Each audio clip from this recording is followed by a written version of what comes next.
மாதம்பட்டி ரங்கராஜ் 2வதா திருமணம் பண்ணிக்கிட்டாரு அப்படிங்கிற தகவல் ஒண்ணு சோஷியல் மீடியால இப்போ காட்டுத்தீயா பரவிட்டு இருக்கு. கொஞ்ச மாசத்துக்கு முன்னாடியே ஜாய் கிறிசல்டா அப்படின்னு தன்னுடைய காஸ்டியூம் டிசைனரையே அவர் ரிலேஷன்ஷிப்ல இருக்காரு, கல்யாணமும் பண்ணிக்கிட்டாரு அப்படிங்கிற மாதிரியான நிறைய காசிப் வந்துச்சு. இதெல்லாம் உண்மையா அப்படிங்கிறத யாருமே ப்ரூஃபோட சொல்லல. ஆனா ஜாய் கிறிசல்டா மட்டும் தன்னுடைய சோஷியல் மீடியா பக்கத்துல அவங்களுடைய பேரை ரங்கராஜ் கூட சேர்த்துதான் எல்லா இடத்துலயுமே போஸ்ட் பண்ணியிருந்தாங்க.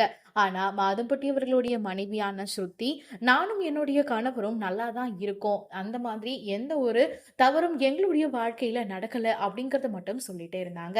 மாதம்பட்டி ரங்கராஜ் அவர்கள் இத பத்தி எந்த ஒரு விஷயமும் சோஷியல் மீடியால சொல்லல. என்னுடைய பர்சனல் லைஃப பத்தி யாரும் வெளியில சொல்ல வேணாம் அப்படிங்கிற மாதிரி மட்டுமே அவர் சொல்லியிருந்தாரு. சமீபத்துல ஜாய் கிறிசல்டா அவர்கள் தன்னுடைய இன்ஸ்டாகிராம் பக்கத்துல மாதம்பட்டி ரங்கராஜ் தனக்கு குங்குமம் வைக்கிற மாதிரியான ஒரு பிக்சரை ஷேர் பண்ணிருக்காங்க. மிஸ்டர் அண்ட் மிஸ்ஸஸ் ரங்கராஜ் அப்படின்னு போட்டது மட்டும் இல்லாம ஹஸ்பண்ட் அண்ட் ஒய்ஃப் அப்படின்னு டேகும் பண்ணியிருக்காங்க.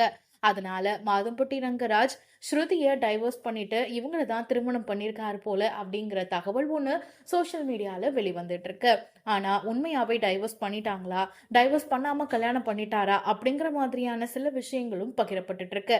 இது குறித்து யாரும் ஓப்பனப்பா வெளியில சோஷியல் மீடியாவுக்கு சொல்லல அப்படின்னு தான் சொல்லணும். ஆனா ஸ்ருதி தன்னுடைய சோஷியல் மீடியா பக்கத்துல தன்னுடைய மகனுடைய என்னுடைய வாழ்க்கை இருக்கு அப்படிங்கிற மாதிரியான ஒரு போஸ்டர் ஷேர் பண்ணியிருக்காங்க. இதன் மூலமா அவங்க டைவர்ஸ் பண்ணிட்டாங்க போல அப்படிங்கிற தகவலை ஃபேன்ஸ் எல்லாம் உறுதிப்படுத்தியிருக்காங்க. வெயிட் பண்ணி தான் பார்க்கணும் மாதம்பட்டி ரங்கராஜ் இது குறித்து அதிகாரப்பூர்வ தகவல் எதுவும் சொல்றாங்கன்னு.